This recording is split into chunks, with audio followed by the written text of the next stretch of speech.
राठौड़ साहब वहाँ मिनिमम 45,000 वोटों से क्रॉस आज की स्थिति में है। लेकिन राजस्थान में भाजपा ने 200 कैंडिडेट की लिस्ट जारी की, एक भी मुस्लिम समुदाय का प्रत्याशी नहीं है। दे क्या रही है सरकार? कुछ नहीं दे रही। इसने जो लिया है ऋण, उस ऋण को इधर उधर वितरित कर रही है। नहीं, लक्ष्मणगढ़ में ठीक ही लग रहा है और ठीक ही रहेगा। बात बागी वर्ड का है तो आप देख लीजिए, इतने बड़े नेता जिसको पार्टी ने सब कुछ दिया, बागी पीरियड में उनका क्या हाल रहा, बिल्कुल नेफ्ते में चले गए ना। आपके पास कुछ है नहीं, सब उधार का लेकर के इधर से उधर दे रहे हो, आप ऋण लेकर के फ्री का नाम कर रहे हो, वो तो हमारे पे वजन डाल रहे हो, आज नहीं तो कल चुकाना पड़ेगा। जो फोन आपका जो बाजार में 2,500 का मिल जाएगा, उसको आप 6,000 का उसका बिल बना करके आप लोगों में बांट रहे, और उसकी भी संख्या निश्चित नहीं है, कितना का बिल बनाया, किसको दिया क्या नहीं हुआ। तो इस तरह के जो काम कर रही है जनता बिल्कुल बखूबी समझती है। 200 रुपए की वृद्धि कर रहे हैं, उसको गिना रहे, क्या गिना रहे हो आप? अगर वृद्धि करना चाहते हैं तो डीए लगाए ना उसमें। जिस रूप से हर साल महंगाई बढ़ती है उस रूप में उसको करें। आपकी हिम्मत है तो हो सकता है आज आपको कहीं लग रहा होगा कि यहाँ ये मजबूत है, वहाँ वो मजबूत है। कोई मजबूत नहीं रहने वाला। हमारा साइलेंट वर्कर है, साइलेंट कार्यकर्ता है। हम हो अल्लाह कम करते हैं, काम ज़्यादा करते हैं। ये आदमी सिर्फ एक एम लेकर के चलता है कि सिर्फ मेरे को तो विधायक का टिकट मिलेगा, उसी के लिए काम कर रहा हूँ, तो वो एक्चुअल में मैं तो मानता हूँ भाजपा का कार्यकर्ता ही नहीं है। नमस्कार, मेरा नाम है अभिषेक जाखड़ और आप देख रहे हैं आरजे टीवी 24। आरजे टीवी 24 की चुनावी यात्रा लगातार जारी है और इसी के चलते हम जगह जगह गांव ढानी जा रहे हैं और जानते हैं कि चुनावी माहौल क्या है। और गांव देहात में अक्सर समस्याएं पीने के पानी को लेकर होती हैं, सड़कों की होती है, नालियों की होती है। तो वही जानने के लिए हम गांव जाते रहते हैं, लेकिन इन बीच आपके जो जनप्रतिनिधि होते हैं उनसे भी सवाल करते हैं। यही जानने के लिए हम पहुंचे हैं सीकर जिले में। आज हमारे साथ खास मेहमान हैं डॉक्टर BL रणवा साहब, जो हाल ही में भाजपा का दामन थामे थे और उस समय हमने इनसे बात की थी। लेकिन ये लगातार शेखावाटी में जगह जगह जा रहे हैं, भाजपा प्रत्याशियों के समर्थन में सभाएं कर रहे हैं, उनके समर्थन में वोट मांग रहे हैं। ये बीते दिनों तारानगर गए थे और फतेहपुर, लक्ष्मणगढ़, ऐसी कई हॉट सीटें हैं, वहाँ जा रहे हैं। तो जानते हैं यहाँ पर क्या समीकरण रहने वाले हैं, क्या माहौल है। जैसे तारानगर की बात करें तो मौजूदा विधायक नरेंद्र बुडानिया हैं, लक्ष्मणगढ़ की बात करें तो वहाँ पर PCC अध्यक्ष गोविंद सिंह डोटासरा है, वहीं पर फतेहपुर की बात करें तो वहाँ पर मौजूदा विधायक हाकम अली है। तीनों जगह कांग्रेस के विधायक हैं और इन जगह कई बागियों ने भी ताल ठोक रखे हैं। इन सब के बारे में जानते हैं। डॉक्टर साहब, आपका स्वागत है आरजे टीवी 24 पर। नमस्ते। तो सबसे पहले तो मैं यही जानना चाहूँगा, आपने बीते दिनों भाजपा ज्वाइन की थी, उसके बाद लगातार आप क्षेत्र में जा रहे हैं, हमने उस समय भी आपसे चर्चा की थी, तो क्या लग रहा है अब जैसे चुनाव के फोरम की तारीख भी चली गई है, अब महज कुछ दिन बचे हैं, क्या लग रहा है आपको? नहीं, ठीक है, हम जैसा आशा करते थे टिकटें भी उनके अनुरूप ही आई हैं और हम जैसी आशा करते हैं भाजपा की सरकार आने वाली है और बहुत बड़े प्रचंड बहुमत के साथ आने वाली है राजस्थान में। आप कहते हैं कि आशा के अनुरूप टिकटें मिली हैं, लेकिन सीकर की बात करें तो सीकर में भी जो पिछली बार एक बार विधायक रहे हैं उनको टिकट दी गई है, लेकिन वहीं पर जो धरातल पे मेहनत करते थे ताराचंद धाइल कहते थे कि गांव देहात से उनकी कनेक्टिविटी है, वो उन्होंने निर्दलीय के तौर पर ताल ठोक दिए बागी होकर भाजपा से। क्या लगता है? देखो, मैं इस संबंध में बार बार मेरे से क्वेश्चन किए जाते हैं, उनका जवाब मैं आपको यही देना चाहूँगा कि भारतीय जनता पार्टी बहुत बड़ा परिवार है और इसमें क्षमता रखने वाले उम्मीदवारों की कमी नहीं है। यहाँ भी लगभग आप लोग ही कहते थे कि 15 लोगों पे मंथन हो रहा है, 15 लोग लिस्ट में दावेदार थे, काफ़ी दावेदार हैं। तो दावेदारी बहुत अच्छी बात है। हर आदमी को अपनी पार्टी के अंदर, अपने घर के अंदर सारी बात कहने का अधिकार है। दावेदारी के बाद जब टिकट तय हो जाता है, टिकट पार्टी बहुत सोच समझ करके तय करती है। और दूसरी बात ये कहना चाहूँगा कि जिस भी शख्स के लिए आप कहेंगे कि फलां आदमी धरातल पे काम कर रहा था, हमारा तो हर कार्यकर्ता धरातल पे काम करता है। 2,90,000 मतदाता हैं, उनमें से जितने भी भाजपा के कार्यकर्ता हैं वो सारे धरातल पे है। 5 साल नहीं, मेरी बात सुनिए, 5 साल नहीं, कोई आदमी सिर्फ एक एम लेकर के चलता है कि सिर्फ मेरे को तो विधायक का टिकट मिलेगा, उसी के लिए काम कर रहा हूँ, तो वो एक्चुअल में मैं तो मानता हूँ भाजपा का कार्यकर्ता ही नहीं है। लेकिन सुनो, एम्बिशन सबका होता है, महत्वाकांक्षाएं सबकी होती हैं, हमारे भाइयों की भी महत्वाकांक्षा रही है। हो सकता है त्वरित रिएक्शन है उनका, वो सही जगह सेटल हो जाएंगे और सही जगह आ जाएंगे, सही जगह रहेंगे तो उनका मान सम्मान रहेगा। वरना आपने देखा है पार्टियां छोड़ के जाते हैं उनका क्या मान सम्मान रहता है। दूसरी बात ये कहना चाहूँगा, जिन भी सदस्य के बारे में बात कर रहे हैं, क्या भाजपा ने उनको आज तक कुछ नहीं दिया? क्या भाजपा ने उनको किसी उच्च पद पे नहीं बिठाया? क्या भाजपा ने उनका मान सम्मान नहीं किया? क्या भाजपा में जहाँ भी उनकी रैली या जो भी कार्यक्रम होते हैं उनको एक उचित जगह स्थान नहीं मिला? क्या इस जनता में जो उनकी आज वैल्यू है क्या भाजपा की वजह से नहीं है? अगर भाजपा की वजह से सब कुछ है तो भाजपा के छोड़ के जाने से उनको क्या मिलने वाला है वो खुद समझते हैं। इसलिए सब कुछ जो है समय के साथ सेटल हो जाना है। बात ये है उसके बाद भी कोई व्यक्ति विशेष बाहर रहेगा तो उसके साथ हमारा मतदाता किसी भी सूरत में नहीं हो सकता। आज त्वरित रिएक्शन में हो सकता है उनके साथ कुछ संख्या दिख रही हो, वो संख्या बल बिल्कुल खत्म हो जाना है। ये बात उनको समझ लेनी चाहिए। लेकिन आप कह रहे हैं कि भाजपा के साथ जो छोड़ के चलाता है उनके क्या होते हैं वो देखा जाता है, लेकिन झुंझुनू पिछले बार जो भाजपा से बागी होकर चुनाव लड़े थे उनको भाजपा ने इस बार प्रत्याशी बना दिया है। वहीं पर नवलगढ़ में जो बागी होकर चुनाव लड़े थे उनको भी प्रत्याशी बना दिया है। और रतनगढ़ की बात करें तो वो भी पिछली बार जब भाजपा से बागी होकर चुनाव लड़े फिर कांग्रेस में चले गए और इस बार सरदार से राजकुमार रणवा को प्रत्याशी बना गया है। तो ये क्या है फिर? नहीं देखो, मैं तो नहीं समझता कि बागी होकर के किसी को कोई फायदा मिलता होगा। पार्टी का मूल कार्यकर्ता जो होता है किसी कारण से पथ भ्रष्ट हो जाता है और वो सही पथ पे आता है और पार्टी को लगता है कि उसकी उपयोगिता है तो उसको टिकट दे दिया जाता है। इसका मतलब ये नहीं है बागी होने वाले को टिकट मिलता है या बागी होने के कारण टिकट मिला है, ऐसा कुछ नहीं है। बागी होने के कारण कोई रिवार्ड नहीं मिलता, ना जनता देती है, ना पार्टी देती है, ना कोई वोट देता है।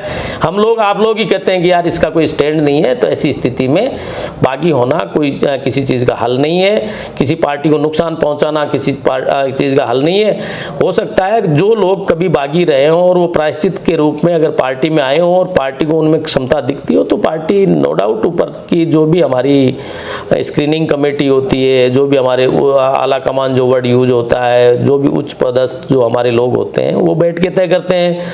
जनता की भी राय ली जाती है, यहाँ के कार्यकर्ताओं की भी राय होती है, सबकी राय होती है कि नहीं ये अच्छा कार्यकर्ता था, किसी कारण पद पे नहीं रहा और ये अपने पद पे वापस आ गया है और पार्टी के प्रति भावना कभी गलत रही नहीं, गलत रखेगा नहीं, ये उस चीज़ के लिए प्रायश्चित कर रहा है तो उसको मिलता है स्थान, उचित मिलता है। बागी सुभाष महरिया जी भी हुए थे लेकिन भाजपा ने लक्ष्मणगढ़ से उन्हें उपहार स्वरूप टिकट दे दी है भाजपा की। क्या लग रहा है लक्ष्मणगढ़ में इस बार?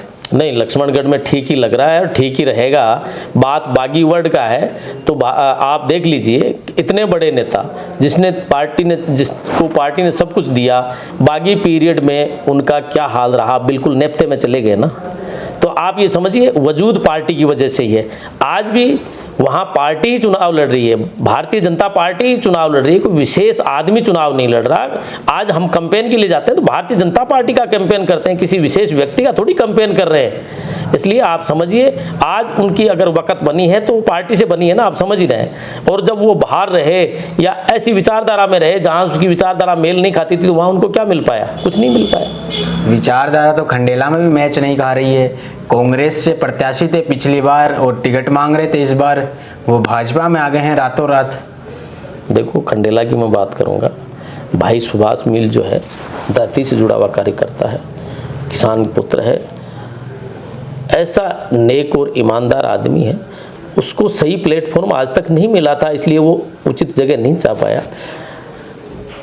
उसको जो प्लेटफॉर्म अभी जो मिला है उन्होंने रिक्वेस्ट किया कि मेरे पास इतने मतों की ये व्यवस्था है, आपकी पार्टी का इंफ्रास्ट्रक्चर अच्छा है और पार्टी में मैं आना चाहता हूँ।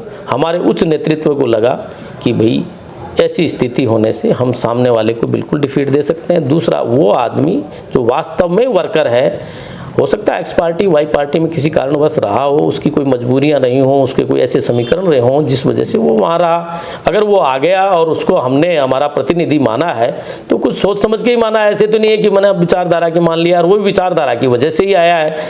मानसिक मन की विचारधारा कई बार होते हुए भी आप जिस प्लाटून में काम करते हैं आपको उसके अकॉर्डिंग थोड़ा ढलना पड़ता है। तो हो सकता है वो उस समय उस विचारधारा में डले हुए थे लेकिन उनकी वास्तविक विचारधारा, वास्तविक जगह उनको अब मिल गई है और हम समझते हैं कि भाई सुभाष मील जो है खंडेला से मिनिमम जो है 30 से 35 हज़ार वोटों की लीड। लेकिन आप कह रहे हैं विचारधारा के साथ अब आ गए हैं, लेकिन उस विचारधारा से पहले कभी मोदी जी के पुतले जलाया करते थे वो? इस बात का जवाब मैं देना हाल ही चाहूंगा। में मेरी बात सुनो, जब मेरी बात रेड पड़ी थी तब भी ऐसा कुछ मामला सामने आया? नहीं, अगर मान लो ऐसा कुछ हुआ है, हालांकि मेरे संज्ञान में ये चीज़ नहीं है, लेकिन ऐसा हुआ भी है तो वो उस चीज़ का प्रायश्चित तो कर रहे हैं, भाजपा में आके भाजपा का सहयोग करके वो उस चीज़ का प्रायश्चित कर रहे हैं आज कि साहब मैंने कहीं गलत किया है तो मैं उसके लिए मुझे माफ़ किया जाए और मैं जो अब मैं सही जगह हूँ, मेरे साथ रहे। अच्छा, लेकिन उनके सामने जो मंत्री रहे हैं, चिकित्सा मंत्री बंशीधर खंडेला, वो उन्होंने भी ताल ठोक दी है। देखो, ताल ठोकने का जहां तक सवाल है, मेरी बात सुनिए। एक चीज और ऐड करना चाहूंगा कि ये ऐसा क्या है, मतलब शेखावाटी में 21 सीटें आती है, जहां भी देखा जाए भाजपा से बागी होकर ज्यादातर ताल ठोक रहे हैं। क्या भाजपा को हराने का सोच रखा है भाजपा की कार्य? नहीं, ये नहीं, आप इसको दूसरे तरीके से सोचिए। मेरी बात सुनिए, दूसरे तरीके में सोचिए। लोग भाजपा से ज्यादा प्रत्याशियों की लिस्ट में थे, एक बात। दूसरा, भाजपा से ज्यादा लोग दूर जाकर के टिकट के लिए ये सोच रहे हैं कि साहब मुझे मिल जाए और मैं जीत जाता। तो वो क्या है, ये पावर अट्रैक्शन है। आपको और उनको और हमें सबको लग रहा नहीं है, वास्तविकता है कि भाजपा की सरकार आएगी, प्रचंड बहुमत के साथ आएगी, तो हर कोई ये चाहता है कि साहब मैं पावर में रहूं, और पावर में रहने के लिए वो कोशिश कर रहा है कि साहब अगर मैं जीत जाता हूं किसी वजह से तो मैं भाजपा के साथ होकर के और मैं पावर का उपयोग कर लूंगा। लेकिन ये उनकी सोच थोड़ी सी गलत लगती है मुझे, इस रूप में गलत लगती है कि उनको हमसे दूर नहीं जाना चाहिए। ये बिल्कुल उनकी सोच सही है कि भाजपा पावर में आ रही है, इसलिए वो पावर अट्रैक्शन के चक्कर में बार बार ये कोशिश कर रहे हैं कि मैं कहीं इस रूप में आ जाऊं और मैं भाजपा के साथ फिर मिलकर के सहयोग करूं। तो ये हम नहीं चाहते कि कोई भी आदमी हमारे से बाहर जाकर के जीते और हमारे साथ सहयोग करे। हम चाहते हैं, हमारे पास तो ऐसे ही जो है लोग बहुत पूरे जीतने वाले हैं, और हमारे जो भाई पद से थोड़े दूर हैं वो 9 तारीख तक आपको कह दें, चाहे खंडेला साहब हों, चाहे हमारे ताराचंद जी हों, या कोई और जो भी भिंडा साहब हों, ये सब लोग हमारे बड़े नेताओं का काम है, उनके कांटेक्ट में है, कार्यकर्ताओं के भी कांटेक्ट में है। हम लोग भी जो चाहे कितने छोटे कार्यकर्ता हैं, हम लोग भी उनसे बात करेंगे या दिमाग में उनकी चीज़ आपके माध्यम से डालेंगे कि आप सही स्टैंड पे रहेंगे तो पार्टी समय आने पे आपका सही उपयोग करेगी, आपको सही जगह रखेगी। और आप आज भी उनको सही जगह ही रख रखा है, किसी को मंडल का अध्यक्ष बना रखा होगा, किसी को अपने तहसील का अध्यक्ष बना रखा होगा। तो ये पद तो सब पद ही है साहब, जो आपकी आज अहमियत है वो पार्टी की वजह से नहीं कि व्यक्तिगत रूप से। अगर व्यक्तिगत रूप से तो आपको पार्टी ज्वाइन करने की जरूरत ही नहीं थी। आप बाई प्रोफेशन डॉक्टर हैं, और डॉक्टर की बात करें तो इनकी भी एक यूनिटी होती है। आप जगह जगह जाते रहते हैं, बीते दिनों आप तारानगर चूरू के दौरे पे भी गए थे, तो वहाँ पे आपने क्या देखा? चूरू के अंदर विकास की बात करें या फिर तारानगर के अंदर विकास की बात करें तो क्या देखते हैं? देखो, जो मेरी बात सुनिए, बात है वो सही है कि पिछले 5 साल में तो विकास का सिर्फ ढकोसला रहा है। न तो चूरू में जो उनका विधायक कोष वगैरह जो भी सिस्टम होता है उससे जो विकास हुआ है वही हुआ है, उसके अलावा कोई भी ऐसा कार्य नहीं हुआ जो हमारी यहाँ की राज्य की सरकार ने ऐसा कोई बड़ा प्रोजेक्ट किया हो, बड़ा काम किया हो। राज्य सरकार ने बहुत ही भ्रांतिपूर्वक और भ्रांति सिस्टम से काम किया कि साहब अशोक गहलोत साहब उनके एरिया में तो काम हो जाएगा, फलां कैंडिडेट है तो उनके यहाँ तो हो जाएगा, जो कैंडिडेट हमारा जहाँ नहीं जीता हुआ हम बिल्कुल नहीं करेंगे। तो ये सोच लेना संविधान के खिलाफ है, उसके व्यक्तिगत कर्तव्यों के खिलाफ है, और जो जनप्रतिनिधि का जो दायित्व होता है उसके खिलाफ है। इस रूप में तारानगर और चूरू को जो अवॉइड किया गया है उसका जवाब जनता देने वाली है आने वाले चुनाव में, और बहुत बड़े अंतराल से दोनों सीटें ही नहीं बल्कि शेखावाटी की 21 जो सीटें या 22 सीटों की जो भी बात करते हैं आप, जो शेखावाटी टचिंग की, शेखावाटी की, वो लगभग भाजपा की झोली में आने वाली है। हो सकता है आज आपको कहीं लग रहा होगा कि यहाँ ये मजबूत है वहाँ वो मजबूत है, कोई मजबूत नहीं रहने वाला। हमारा साइलेंट वर्कर है, साइलेंट कार्यकर्ता है, हम हो हल्ला कम करते हैं, काम ज़्यादा करते हैं, और जो काम करता है उसको हो हल्ला करने की जरूरत नहीं है। हो हल्ला कौन करता है? वो करता है जो काम नहीं करता है। आप कह रहे हैं कि चूरू के अंदर कांग्रेस के राज्य में विकास नहीं हुआ, लेकिन सेंट्रल गवर्नमेंट की बात करें तो वहाँ लगातार 20 साल से सांसद भाजपा के हैं। पहले राम सिंह जी रहे हैं, फिर उनके सुपुत्र हैं राहुल जी, लगातार 2 बार वो सांसद हैं। तो सांसद कोटे से तो कुछ करवा नहीं, क्यों नहीं करवाया? आप बताइए। वहाँ मेडिकल, मेरी बात सुनिए, मेडिकल कॉलेज स्थापित हो गए, उसके अलावा भी काफ़ी सरकारी जो कॉलेज इस तरह के हैं। मेडिकल कॉलेज तो जब भाजपा की यहाँ सरकार थी तभी चली गई थी। भाई चली गई थी तो भाजपा की यहाँ सरकार भी थी, केंद्र में भी थी, दोनों के सहयोग से आई है ना। तो आप यूँ क्यों कहते हैं कि साहब सांसद साहब ने नहीं करवाया? और जो सड़कों का इंफ्रास्ट्रक्चर है और जो मूल रूप से जो इंफ्रास्ट्रक्चर कहाँ नहीं है, आप बताइए। इंफ्रास्ट्रक्चर, मेरी बात चूरू में देखिए ना आप। अरे मैं चूरू जाके आया हूँ भाई, सबसे नहीं, मेरी बात सुनो। जो नेशनल हाईवे जो अच्छे हैं वो सारे भाजपा के कार्यकाल में अच्छे हाईवेज निकले हैं।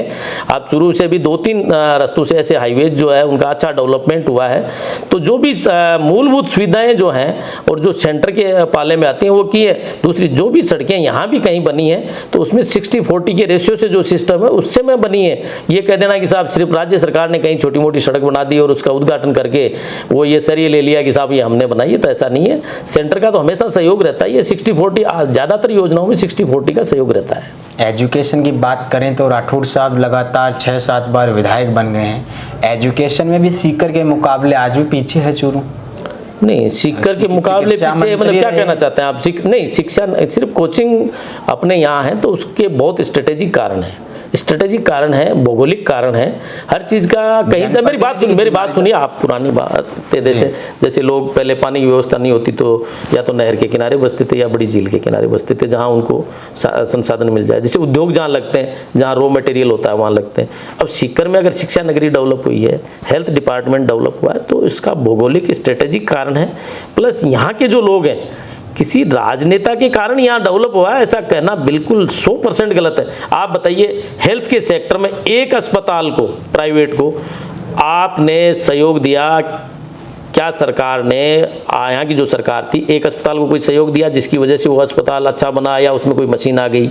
नहीं दिया ना प्राइवेट इंफ्रास्ट्रक्चर को। आप बताइए, एक कोचिंग संस्थान को ये ज़मीन अलॉट कर दी कि जिसकी वजह से ये कोचिंग संस्थान यहाँ चलेगा और यहाँ ये हो जाएगा।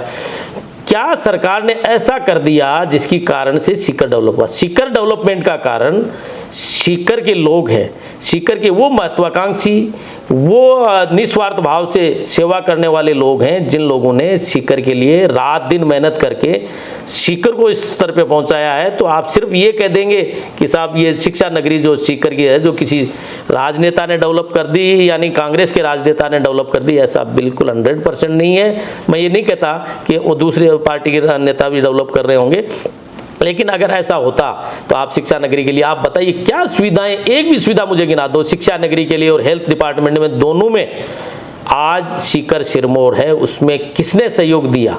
हमारे शिक्षाविद ने दिया या हमारे चिकित्सकों ने दिया? तो अगर सरकार ने सहयोग नहीं दिया तो किस रूप में वो गिना रहे हैं कि साहब शिक्षा नगरी ये हो गई? क्या कारण रहा तो फिर राठौड़ साहब का चूरू छोड़कर तारानगर जाने का? हार का था या फिर पार्टी छोड़कर जाने का प्रश्न ही नहीं होता है। पार्टियों में सिस्टम होता है, पार्टियों में जगह तय होती है कि किसको कहाँ से लड़ाना है। हमेशा एक ही जगह से लड़ना या लड़ाना ये कोई मतलब ही नहीं है। वो तो कह रहे हैं और हम भी देख रहे हैं कि उन्होंने चुनौती स्वीकार की है कि जिस सीट से भाजपा 2 बार से ज्यादा नहीं जीती हुई अब तक, और वो भी मेरे को एक बार में खुद जीते हैं, एक बार नंदलाल जी पूनिया जीते हैं, जय नारायण जी पूनिया जीते हैं। तो मैं आपको कह देना चाहता हूं कि जो सीट ऐसी हो जो लगता है कि पार्टी के लिए और कैंडिडेट निकालने की संभावना कम है, वहां जाकर के अगर चुनौती स्वीकार की है तो उसको आप ये नहीं कह सकते कि वो छोड़ के गए। छोड़ के नहीं गए उन्होंने। इस बार मुकाबला कड़ा है, इस बार कोई कड़ा मुकाबला नहीं है। मैं उनके नामांकन रैली में भी गया था, उसके बाद भी मैंने 2 या 3 बार, क्योंकि वहाँ मेरा काफ़ी जो है कई जगह पे प्रभाव है, कई जगह लोगों की मैंने सेवा की हुई है, लोग मेरे से जुड़े हुए हैं। मैं सरदार शहर में सरकारी टाइम में पोस्टेड रहा हूँ, तो मेरी जो है वहाँ चूरू ज़िले में काफ़ी जगह हमारी जानकारियाँ हैं, हमारे विचारधारा के लोग हैं। तो मैं उन लोगों के पास गया हूँ, देखा है। राठौड़ साहब वहाँ मिनिमम 45,000 वोटों से क्रॉस आज की स्थिति में है। आगे जो भी डेवलपमेंट होगा वो देखा जाएगा। लेकिन कहते हैं कि राठौड़ साहब जब 2008 में आए थे तो नहर का वादा किया था, लेकिन अभी तक नहर नहीं आई, और बुडानिया साहब ने आते ही नहर ला दी। देखो ऐसा है, किसी चीज़ को कोई शुरू करता, मेरी बात सुनिए, मेरी बात सुनिए, कौन लाया क्या लाया, इस प्रश्न का ही जवाब मैं दे रहा हूँ आपको। कोई आदमी आज बीज बो दे, उस पर पानी डाल दे, पौधा अंकुरित हो जाए, फल लगने में समय लगता है ना, 15 मेरी बात सुनो, समय लगता है ना। तो वो जो इंफ्रास्ट्रक्चर हमारी भाजपा सरकार ने आज नहीं पहले भी तैयार किया था। सरदार शहर का जो एरिया है मेरा सारा देखा हुआ है, उसमें कुछ एरिया पहले भी नहर से लगता था। उसके पार्ट्स बनने में, जगह बनने में, अगर आज कोई चीज़ हम शुरू करते हैं और उसको कोई आगे फलीभूत करता है या उसके टाइम में सारा जो है सेंटर का इत्यादि का पैसा लग करके अगर कोई चीज़ फलीभूत होती है तो कोई एक आदमी श्रेय ले, ऐसा नहीं है। आप ये क्यों मानते हैं नहर को कि वो ले आए? आप ये क्यों नहीं मानते कि राम सिंह जी कसवा के जो लड़के हैं आपका ये राहुल कसवा जी जो हमारे 2 बार से सांसद है वो ले आए? ऐसा भी तो है ना। तो ये किसी कोई एक आदमी लाता है, सबकी सामूहिक जो है ना सोच होती है। और मैं ये कहता हूँ कि विकास में सबकी सामूहिक पार्टी से अपार्ट उठ के सोच होनी चाहिए कि जैसे मान लो यहाँ के लिए एक बात करेंगे हम सीकर की, हमारे सांसद महोदय मेरे साथ कई दिन पहले बैठे थे, बात कर रहे थे किरणवा जी, ये जो मैंने 400 करोड़ रुपए यहाँ दिलाए, किसको दिलाए? इस नगर परिषद को दिलाए। अमृत योजना में 400 करोड़ रुपए बहुत बड़ी अमाउंट होती है। सांसद साहब का उन्होंने कहीं नाम नहीं दर्शाया, कहीं लिखा नहीं, उसके बावजूद भी उनका मन खुश है। वो कह रहे हैं कि साहब मैंने विकास में सहयोग किया है।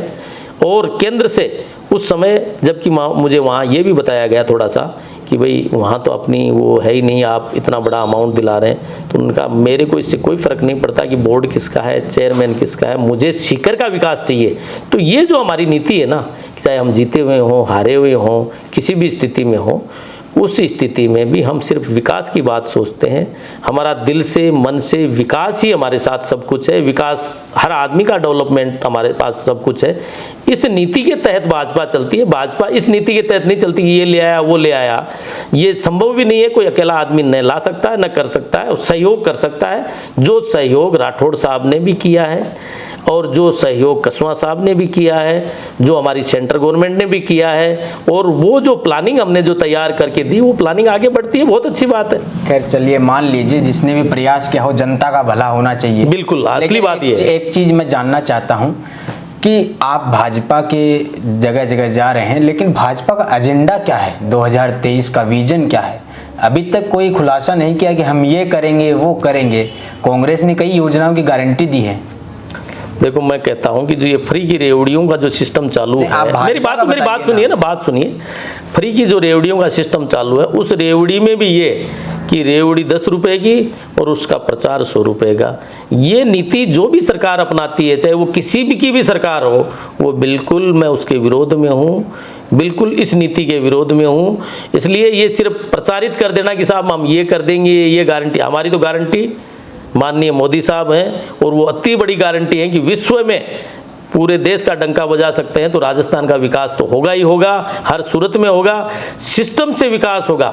कोई ऐसे कह देना मैं ये कर दूंगा, वो कर दूंगा, उससे विकास नहीं होता।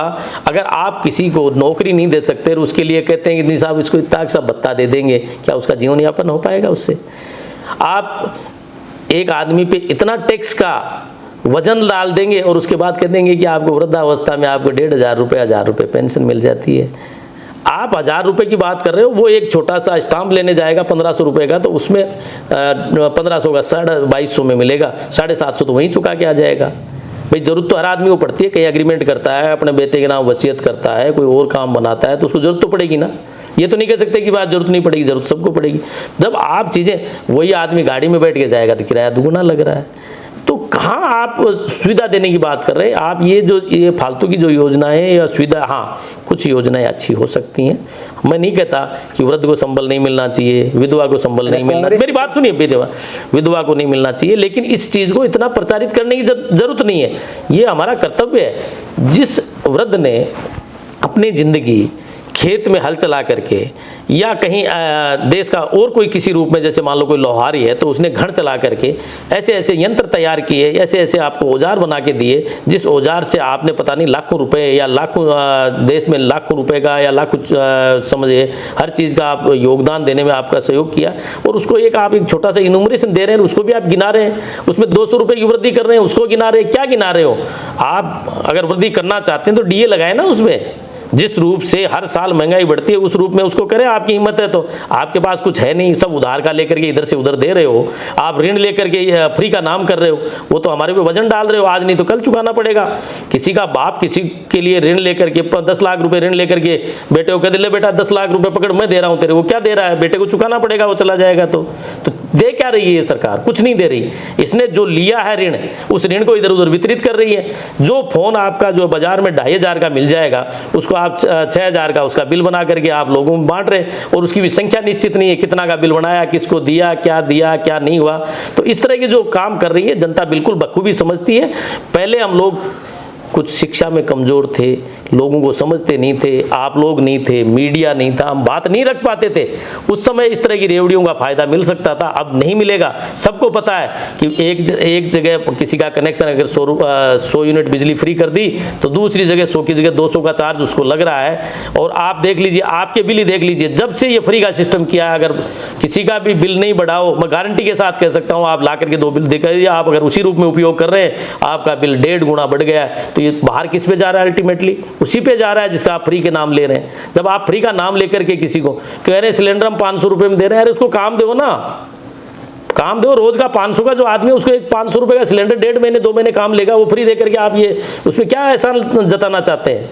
इसलिए मैं ये कह रहा हूँ, ये जो आप सिस्टम बता रहे हैं, रही विजन की बात, तो भारतीय जनता पार्टी का विजन सिर्फ विकास और डेवलपमेंट, वो डेवलपमेंट उसका मानसिक, शारीरिक और शैक्षणिक और इकोनॉमिकली सब तरह से डेवलपमेंट करना है। यही हमारा विजन है, यही हमारे प्रधानमंत्री जी का विजन है, यही हमारा राजस्थान का विजन है। आपने कहा कि भाजपा का विजन है विकास का, लेकिन भाजपा जब भी भाषणों की बात करते हैं बड़े नेताओं की, तो कभी भी शिक्षा पे, चिकित्सा पे बात ना करके हिंदू मुस्लिम ऐसी बातें क्यों करते हैं? आपने देखा? नहीं, मैं तो नहीं समझता कि आप मेरे 10 मेरी बात सुनो, कम से कम मेरी बात सुनो, 7 से 8 इंटरव्यू आपने मेरे ही ले लिए होंगे। मैं तो भाजपा का साधारण कार्यकर्ता हूँ, कभी मैंने हिंदू मुस्लिम की बात करी? कभी नहीं करी। कभी किसी धर्म की बात करी, किसी जाति की बात करी? अगर जब मेरे जैसा कार्यकर्ता ही नहीं करता तो ऊपर की कहाँ बात करते हैं? नहीं, यही किया जाता है, राम मंदिर की बात हो। नहीं, राम नहीं, एक बात बताइए, ये देश क्या राम का नहीं है? नहीं, मेरी बात सुनिए, क्या देश नहीं, मेरी बात सुनिए, नहीं, अरे नहीं, आप रोजगार की बात करें। हमारे प्रधानमंत्री जी का जो विजन है, जिसको देख के मैं इधर आया हूँ, लोग कह रहे थे साहब वो लो पुरुष वल्लभ भाई पटेल की मूर्ति बनाने से क्या हो जाएगा, वहाँ इतनी ऊंची स्टेच्यू क्यों बना दी, वो वहां से लोहा क्यों ले लिया, यहाँ से लोहा क्यों ले? मेरी बात तो सुनिए, मेरी बात तो सुनिए, अरे मेरी बात सुनिए, सौंदर्यीकरण नहीं है, उस चीज को इस तरह डेवलपमेंट किया है कि वहां आज टूरिज्म की स्थिति देखिए क्या हो गई है। राम मंदिर लोगों की आस्था का केंद्र है, वो कोई हिंदू मुस्लिम का नहीं है। आप क्या मानते हैं कि बालाजी को मोमडन नहीं मानते? सब मानते हैं। क्या मैंने देखा है मेरे भाइयों को जो है स्वामणी करते हुए बालाजी की हाथ जोड़ते हुए। तो क्या है, जो इस देश का देवता है, जो नहीं, मेरी बात सुनिए, मेरी बात रोजगार की कर रहा हूं मैं, रोजगार की बेरोजगार की बात नहीं कर रहा, मैं रोजगार की बात करता हूं। क्या रोजगार डेवलप, एक मूर्ति वहां बनी नहीं हुआ। अब जो हमने कॉरिडोर जो बना रहे हैं हमारे प्रधानमंत्री जी, जो कॉरिडोर बनने जा रहा है, वो कॉरिडोर उस जगह का इतना विकास कर देगा जिस जगह को कोई जानता नहीं था, जिस जगह की कोई वैल्यू नहीं थी, उस जगह को इस रूप में विकसित कर दिया कि वह हमारे पूरे भारत के नागरिक उस जगह को देखने जाएंगे, उस सिस्टम को देखने जाएंगे। और उसमें सिर्फ रामलला ही नहीं है, रामलला के अलावा जो भी स्थिति है वहाँ मंदिर, दूसरे मंदिरों की और जगहों की, और जहाँ बात करते हैं आप हिंदू मुस्लिम की, तो हमारे मुसलमान भाइयों का भी जो आस्था थी, उस आस्था के लिए भी उन्होंने ज़मीन अलॉट कर दी, उनकी आस्था के केंद्र भी रहेंगे। मैं ये नहीं कहता कि हमारे तो ऐसा कोई है ही नहीं कि फला आदमी हमारे उसमें नहीं जाएगा, इसमें नहीं जाएगा। हमारे पूरे देश में कोई मंदिर लगभग ऐसा नहीं है जहाँ ये नहीं जाएगा वो नहीं जाएगा सिस्टम है। कुछ जगह भ्रांतियों बस या कुछ रूढ़ियोतावाद हो सकता है, तो उसको मैं नहीं इसमें लेता हूँ। तो आप ये समझिए कि एक राम मंदिर बनने से, पहली बात तो जब राम मंदिर बना उसमें ही बहुत लोगों को रोजगार तय हुआ है। उसके बाद में वहाँ जिस तरह का टूरिज्म, जिस तरह का लोगों का आन जान, जो सिस्टम बढ़ेंगे उसमें हजारों ही नहीं लाखों लोगों का फायदा होने वाला है। इसलिए भारत में जो भी हमारे प्रधानमंत्री कर रहे हैं, इस विजन के साथ कर रहे हैं कि रोजगार भी मिले, लोगों की आस्था भी ना टूटे, लोगों का दिल भी ना टूटे, लोगों का मनोबल भी कमजोर नहीं हो। तो राम मंदिर हमारा जो बनाने का जो है, वो राम मंदिर में हमारी आस्था नहीं टूटे, रोजगार बने रहे, मनोबल नहीं टूटे, भारत का हर नागरिक अपने आप को वहाँ देख करके या जा करके या दूर से भी हाथ जोड़ करके ये महसूस करे कि हम जो भी हैं, भारत जो देश है वो राम का देश है, भगवान का देश है, श्री कृष्ण का देश है, वो के देश रहे। और उनके जो आदर्श थे, भाई राम और भगवान क्या चीज़ है, राम और भगवान क्यों पूजे जाते हैं, आदर्श की वजह से पूजे जाते हैं। उन्होंने जो कार्य किए, यहाँ अवतरण लेकर के जो कार्य किए, उन्हीं की वजह से तो पूजे जाते हैं ना। तो आप अगर राम राज्य या राम राज्य की कल्पना करते हैं तो ये कहीं बुरा नहीं है। आपने कहा सबका सम्मान करते हैं, लेकिन राजस्थान में भाजपा ने 200 कैंडिडेट की लिस्ट जारी की, एक भी मुस्लिम समुदाय का प्रत्याशी नहीं है। कांग्रेस ने लगभग 25 लोगों को टिकट दिया है। यूनुस खान मांग रहे थे, उन्होंने भी नहीं, उनकी भी काट दी। पिछली बार डीडवाना से काट कर दौसा भेज दिया था हराने के लिए, और इस बार काट दी परमानेंट। क्या कारण है फिर? निर्दलीय चुनाव लड़ रहे हैं वो आपके सामने भाजपा को हराने के लिए? नहीं, ऐसा देखो, ये तो मेरी बात सुनो, सबका सम्मान करते हैं, बिल्कुल। नहीं 200 में से एक भी मुस्लिम समुदाय का कैंडिडेट नहीं मिला आपको? नहीं, कैंडिडेट नहीं मिला होगा, कहीं उसमें नहीं आया सर्वे में, तो कहाँ से मिल पाता किसी को टिकट? अगर सर्वे में आता जरूर दिया जाता। अगर सर्वे में कोई भी कैंडिडेट आता है, भाजपा कभी दरकिनार नहीं करती है। हम उन भाइयों को हमारे साथ जोड़ने की कोशिश कर रहे हैं, और भाई इस संख्या में जुड़ेंगे, इस सिस्टम में जुड़ेंगे तो नो डाउट उनको मिलेगा, बिल्कुल सब जगह मिलेगा, सब जगह स्थान मिलेगा। आज जो हम अल्पसंख्यक मोर्चा हमारा यहाँ है, अल्पसंख्यक मोर्चा के जो हमारे लोग हैं, हम बिल्कुल उनको उचित स्थान देते हैं, उचित जगह देते हैं, उचित सिस्टम है। कुछ लोग भ्रांतिवश अगर अन्य जगह जुड़े हुए हैं तो आप ये तो नहीं हो सकता कि साहब उनके जो कार्यकर्ताओं को हम हमारी टिकट दे देंगे, ऐसा तो नहीं है। जी, आखिरी सवाल, आप हमारे चैनल के माध्यम से लोगों को क्या कहना चाहेंगे? देखो, मैं बार बार निवेदन करता हूँ कि ये जो प्रजातंत्र का उत्सव है और राजस्थान के लिए 25 नवंबर का, उसमें सब बढ़ चढ़ करके हिस्सा लें, कोई उन्माद नहीं फैलाएं, कोई किसी तरह की वैमनस्यता नहीं फैलाएं, किसी तरह का गलत वोटिंग करने की कोशिश नहीं करें, अपने मताधिकार का निर्भीक होकर के उपयोग करें। एक बात तो ये।